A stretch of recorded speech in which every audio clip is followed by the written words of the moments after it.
Video शुरू करने से पहले एक छोटी सी गुजारिश, अगर आपको इतिहास की वो कहानियां पसंद हैं जो किताबों में अधूरी रह जाती हैं, तो अभी सब्सक्राइब कीजिए हमारे चैनल इंजीनियर बाबू को, क्योंकि यहाँ इतिहास सिर्फ बताया नहीं जाता, यहाँ महसूस कराया जाता है। आज हम आपको ले चलेंगे करीब 400 साल पीछे, उस दौर में जब भारत पर मुगलों का राज था और आगरा की फिजाओं में शाही शान के साथ साथ मोहब्बत की खुशबू भी खुली हुई थी। आज हम जानेंगे ताजमहल का निर्माण कैसे हुआ था और ये इमारत पत्थरों से नहीं बल्कि एक टूटे हुए दिल से कैसे बनी। सन 1612 मुगल सल्तनत का शहजादा खुर्रम एक खूबसूरत लड़की से मिलता है, नाम अर्जुमंद बानो बेगम। ये कोई आम मुलाकात नहीं थी, ये वो पल था जहां दो रूहें एक दूसरे को पहचान गईं। शादी के बाद अर्जुमंद बानो को नाम मिला मुमताज महल, यानी महलों की शान। मुमताज सिर्फ शाहजहां की बेगम नहीं थी, वो उसकी दोस्त थी, सलाहकार थी और हर मुश्किल में उसका सहारा थी।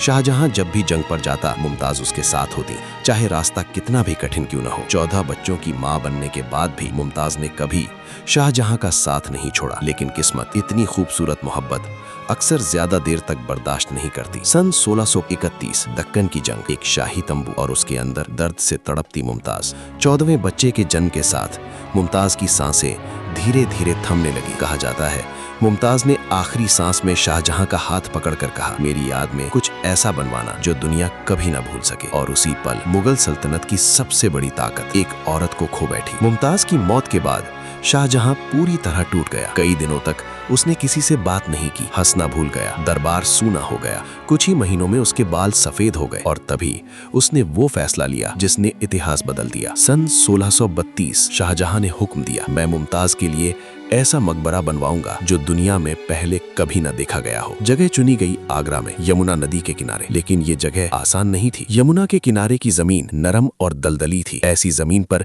इतनी भारी इमारत बनाना लगभग नामुमकिन माना जाता था। लेकिन मुगल इंजीनियरों ने एक अनोखा तरीका अपनाया। सबसे पहले जमीन में बेहद गहरे गड्ढे खोदे गए, फिर उनमें लकड़ी के मोटे मोटे तख्ते भरे गए, उसके ऊपर पत्थर जमाए गए। इस नींव को इतना मजबूत बनाया गया कि इमारत सदियों तक खड़ी रहे। ताजमहल के निर्माण के लिए दुनिया भर से कारीगर बुलाए गए। करीब 20 से 22 हजार कारीगर लगातार 21 साल तक दिन रात काम करते रहे। इटली से पत्थर पर बारीक नक्काशी करने वाले कलाकार आए, ईरान से कैलीग्राफी के उस्ताद बुलाए गए, उज्बेकिस्तान के बुखारा से संगे मरमर तराशने वाले कारीगर आए, बलूचिस्तान से मजबूत पत्थर काटने वाले बुलाए गए। संगे मरमर लाया गया राजस्थान के मकराना से। हजारों हाथी भारी भारी पत्थर मीलों दूर से ढोकर लाते थे। पत्थरों को ऊपर चढ़ाने के लिए एक लंबी ढलान बनाई गई, जिसे बाद में हटाने में कई साल लग गए। ताजमहल की दीवारों में सिर्फ पत्थर नहीं लगाए गए, इनमें 28 तरह के कीमती रत्न जड़े गए। नीलम, मूंगा, फिरोजा, जैस्पर, जेड, क्रिस्टल। इन रत्नों की वजह से ताजमहल दिन में सफेद, शाम को गुलाबी और चांदनी रात में चांदी जैसा चमकता है। ताजमहल की लिखावट यानी कैलीग्राफी इतनी समझदारी से की गई है कि नीचे से ऊपर देखने पर हर अक्षर एक सा दिखता है। चारों मीनारें जानबूझकर बाहर की ओर झुकी बनाई गई ताकि भूकंप आने पर वे मुख्य मकबरे पर ना गिरें। करीब 21 साल की मेहनत के बाद सन 1653 में ताजमहल बनकर तैयार हुआ। आज अगर इसकी कीमत आंकी जाए तो करीब 53 अरब रुपए होती है। लेकिन सच ये है, मोहब्बत की कोई कीमत नहीं होती। ताजमहल बन चुका था, लेकिन शाहजहां की कहानी अभी खत्म नहीं हुई थी। उसका बेटा औरंगजेब सत्ता की भूख में अपने ही पिता के खिलाफ खड़ा हो गया। शाहजहां को आगरा के किले में कैद कर दिया गया। किले की एक खिड़की से वो रोज ताजमहल को देखता था। जिस इमारत को उसने मोहब्बत से बनवाया, उसे छू भी नहीं सकता था।